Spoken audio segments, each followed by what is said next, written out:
just say na we're just enjoying each other's company. Yeah, and yeah, she's a really good person, and ayan, we have common interests. Diretsuin ko, is there anything going on in there? No comment. What do you love about being together? Can we qualify? Ha?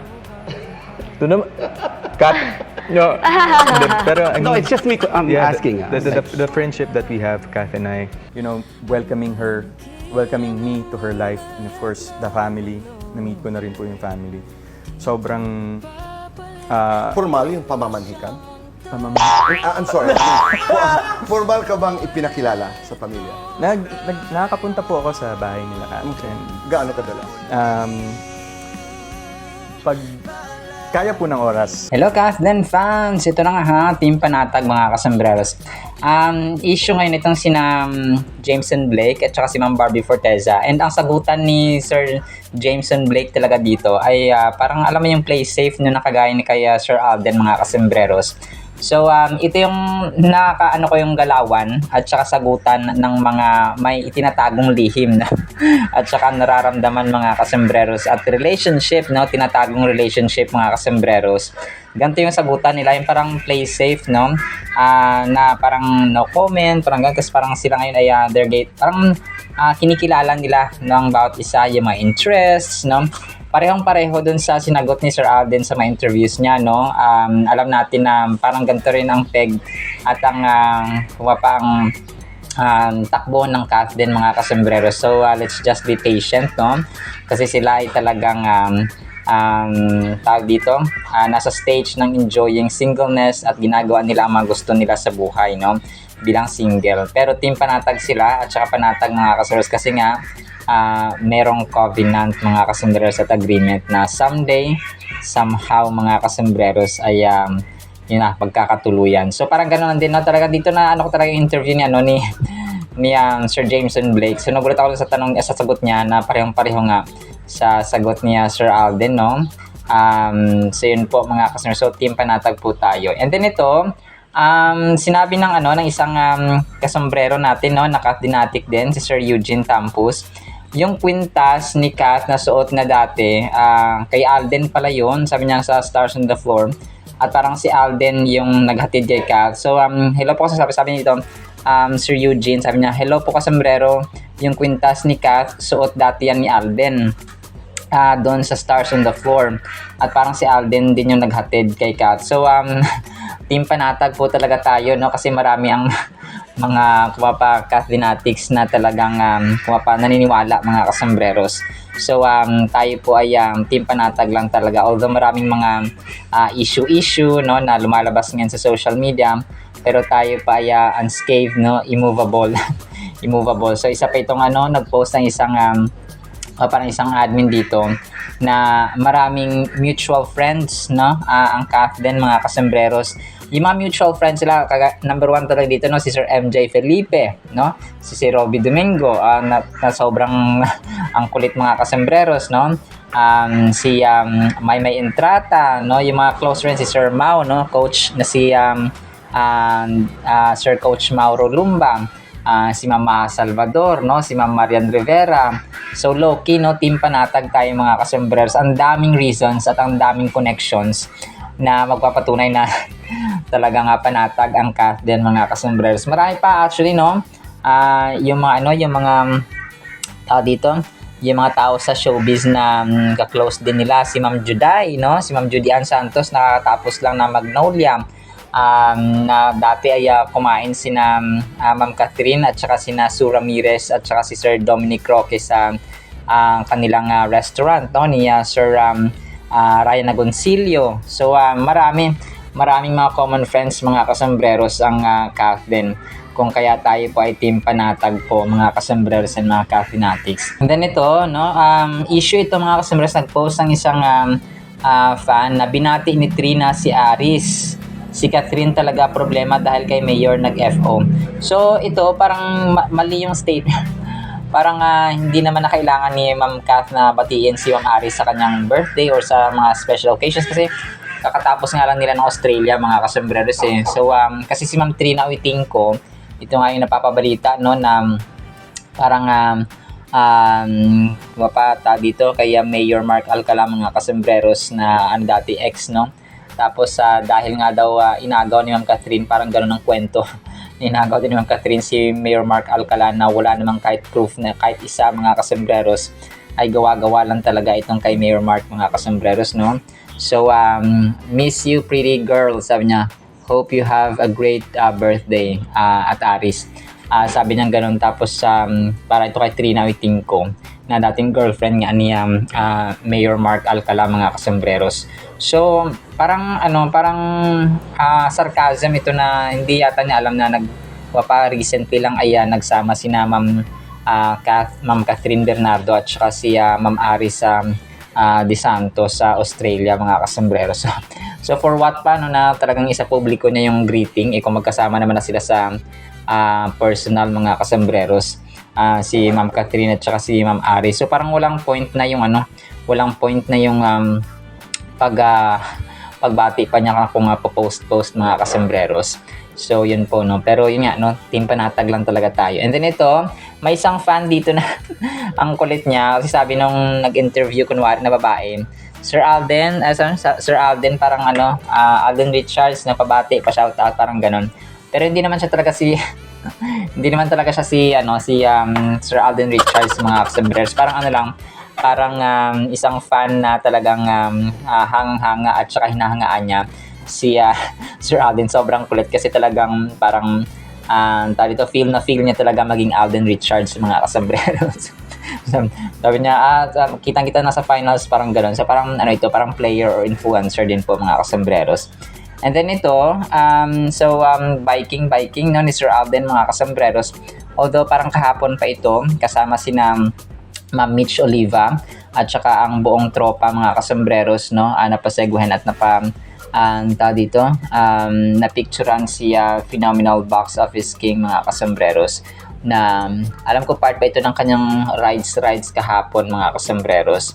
So talagang ito yung kanyang girlfriend sa ngayon mga kasembreros. And then ito, ang cute ng ginawa ng isang fan dito. Yung video niya nasa eroplano, nasa loob ng eroplano, pero ang voice over yung kay Sir Alden Richards, na parang sobrang nakaka-touch kasi yung mga humahanga, yung mga naniniwala sa talagang mga dreams ni Sir Alden ay talagang sinusuportahan siya, and then ginagamit yung kanya mga voice over, and then yung kanyang parang mangarap ka hanggat gusto mo, no, kasi libre naman ang mangarap. So talagang i-workout lang talaga ang pangarap mga kasembreros. And then ito, part ng kanyang Instagram story, itong naka-black suit siya, pero ibang si Sir Melville C naman ito mga kasembreros, no. Kasi nung nakaraan ay kay Sir RV Matibag, no. So pero itong angulo na ito, or parang tinag na dito, or posted by Sir Melville C, tapos ni-repost ni Sir Alden Richards na kung saan siya ay parang nakayuko, no, at saka ibang angulo ng posisyon ng kanyang ulo mga kasembreros. So iba rin ito sa ating pinakita kanina sa pinakaunang vlog natin for today. So ayun po, no. So tayo po ay Team Panatag, no, dumadami. Comment pa kayo kung sino pang common friend ng Kathden mga kasembreros. So maliban si Ma'am Julia Montes pala mga kasembreros, no, common friend nila, no. So common friends nila si Sir Robbie, Sir MJ Felipe, si Coach Mauro Lumba, Ma'am Maha Salvador, Ma'am Marian Rivera, Ma'am Judy Ann Santos, and then si Ma'am Julia Montes na soon ay magiging Martin na rin, no, Ma'am Julia Montes Martin. So ganun mga kasembreros. Alright, so yun na sa ating Kathden items for today. Para sa vlog lang na ito, no, pero babang pa kasi may isa pa. Sana po ay pakinggan pa natin ang Word of God. Again, today is August 6, 2025. Ngayon po ay Miyerkules na dito sa Pilipinas, no. Sina Sir Renato ay taga Canada. So shout out po dyan sa Canada at sa ibang parte po ng mundo. Sana po ay pakinggan po natin ang Word of God. At para po sa ating Word of God ay sobrang ganda po nito ang title, Naghahanap sa Diyos. Psalms 70 verse 4, Let all those who seek, naghahanap, you, kay Lord, rejoice and be glad in you. And let those who love your salvation say continually, Let God be magnified, or dakilain at itaas at iangat mga kasambreros. Napakaganda po ng verse na ito. Reminder po ito sa atin na yung mga naghahanap sa Diyos, sila yung may time sa Panginoon, okay? Hindi po literal na, asan si Lord? Baka dito sa Germany, baka dito sa Davao, baka dito sa Maynila, baka dito sa Laguna, baka dito sa Bulacan. So, hindi po ganun mga kasambreros. Ang Diyos po natin is omnipresent, okay? Kahit saan po siya ay present mga kasambreros, kung kaya siya tinatawag na omnipresent. Pag sinabing omnipotent, buong lakas, no? All-powerful mga kasambreros, omnipresent. Ang omniscient naman ay lahat ay alam niya. Okay? All-knowing God siya mga kasambreros. Ibig sabihin, walang palya, walang mintis because He is God. Simply because Diyos siya mga kasambreros. Kasi kapag hindi siya perfecto, hindi siya Diyos mga kasambreros. Kung kaya tayong mga tao ay hindi perfecto kasi nga hindi tayo Diyos. No? Only God is perfect.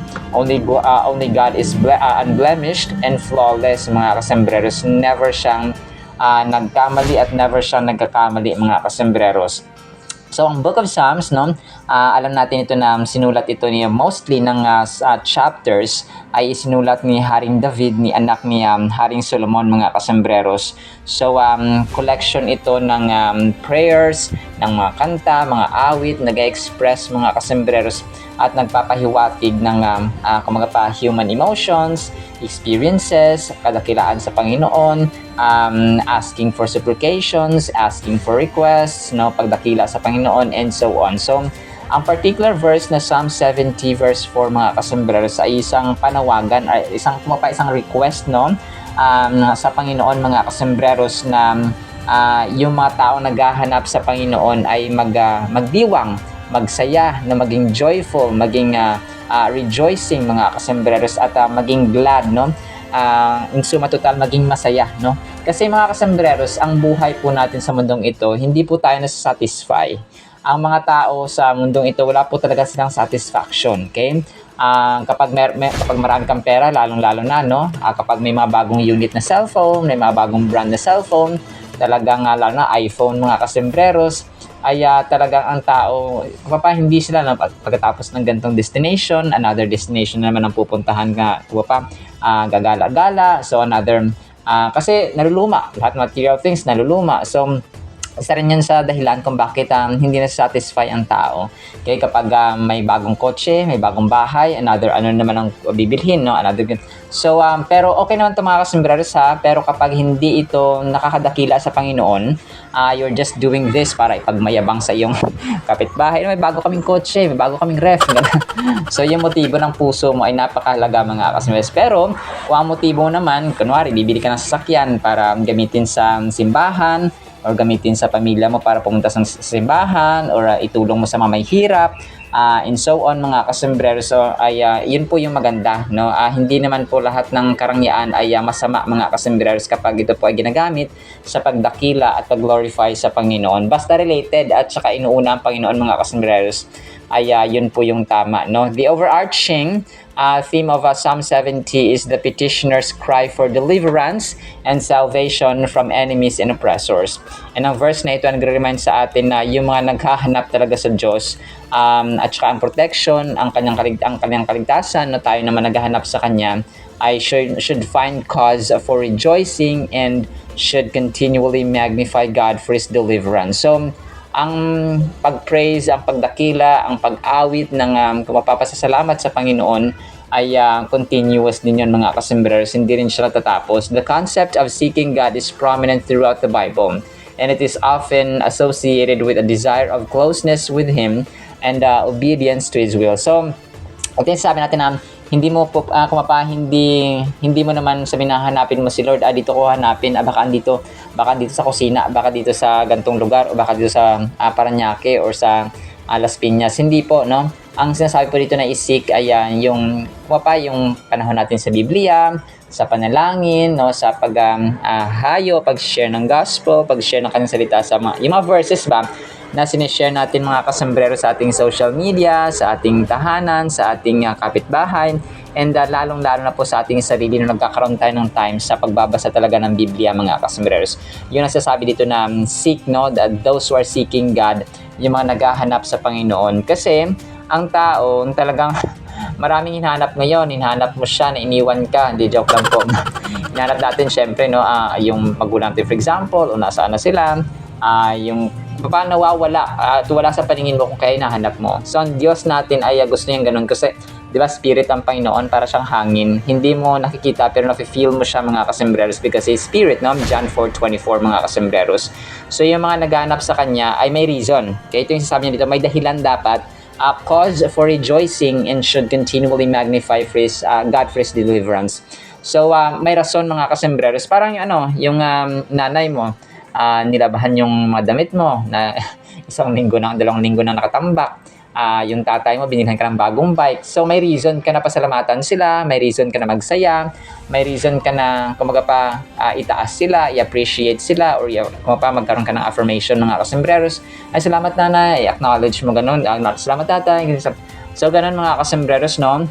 So, ganito din ang ating Panginoon mga kasombreros, yung naghanap sa Kanya, kasi ang puso pag kontento mga kasombreros sa Panginoon, satisfied sa Panginoon, nagkakaroon sila ng inner joy, okay? Yung inner joy na hindi yung joy na panghugas ng plato, yung joy ba, yung kagalakan ba, na mataas na level ng happiness. Happiness is worldly, no? Kapag meron kang bagong material things, kapag may binili kang bagong gamit, kapag pumunta ka sa ganitong destination, happiness yon. So, hindi masama maging happy. Okay? It's just a matter of mas mababaw lang siya na version ng joy mga kasombreros or bliss. Kasi ang joy at saka bliss, ito talaga yung mataas na, yung gladness, no? Ito yung mataas na level ng happiness mga kasombreros. And both kumapa ay inalaw ng Panginoon na magkaroon tayo mga kasombreros. The idea of rejoicing and being glad in God is a recurring theme in the Psalms. It reflects a deep trust in God's faithfulness and a belief in His ability to bring about deliverance and victory in times of trouble. The call to rejoice and be glad in God is not merely an emotional response to favorable circumstances, but deliberate choice to find joy in the presence and power of the Almighty. So hindi lamang siya emotion na feel ko, masaya ako ngayon, no? Parang siya, it's kumapa deliberate, intentional mga kasombreros na choice mo na kumapa, kasi ang tao, di ba, parang hindi kompleto ang araw nila kanwari kapag hindi nakakapagkape, kanwari hindi kompleto, kasi may mga taong ganun, no? Hindi kompleto ang araw nila kapag hindi nakakapag-bike, no? Parang si Sir Alden, hindi kompleto ang araw nila kapag hindi nila napanood yung paborito nilang teleserye, yung Kathleen for example, hindi kompleto ang araw nila kapag hindi nakapagawa ng ganito, or hindi nakapaglaba, or hindi syempre na yung pagkain, given na yun, hindi natatapos ang araw natin. So, hindi kompleto ang araw natin kapag wala mga bagay nito. So, may mga tao rin na kagaya ko, hindi talaga kompleto kapag hindi kami nakapag-Bible study, nakapagpanalangin mga kasombreros, hindi kompleto ang araw kapag wala talagang salita ng Panginoon in short. So, ganun siya mga kasombreros. And hoping and praying na tayo rin po sa ating tahanan dyan ay gawin natin, no, na habit talaga mga kasombreros at part ng ating daily agenda yung hindi na yung pagbabasa ng Biblia, yung paghahanap sa Panginoon, kasi ito yung dito ito yung ibig sabihin nila dito mga kasombreros na yung paghahanap natin sa Panginoon, yung pagsisik natin, pagpa-find natin sa Panginoon, ito po yun, no, yung kanyang salita, because yung love letter na iniwan niya na sa atin para ma-remind tayo ng mga bagay na dapat at hindi natin dapat gawin, and kung gaano tayo kamahal at paano tayo niligtas ng Panginoon mga kasombreros through His Word sa Biblia. So, ang baka mga Bible natin dyan na printed ay inaalikabok na. So, it's time to open and read mga kasombreros. So, in conclusion, Psalm 70 verse 4 encapsulates a profound call to rejoice and be glad in God, to love His salvation, and continually magnify His greatness. It serves as a powerful reminder of the transformative power of praise and the unwavering faithfulness of God in the midst of adversity. This verse invites believers to find solace and strength in their relationship with God, and to continually declare His greatness and goodness in their lives. So, patuloy tayo mga kasombreros, walang sukuan sa bahay sa bayan ni Lord mga kasombreros, sa bahay ni Lord, kapag tayo po ay nananalig at patuloy na nagtitiwala sa Kanya mga kasombreros. Alright, so kung kaya tayo po mga naghahanap sa Panginoon ay dapat na patuloy na maging kontento at saka happy and glad and joyful mga kasembreros, rejoicing sa ating Diyos na buhay. In Jesus' mighty name I pray, amen and amen. See you sa next segment mga kasembreros, and paalam po.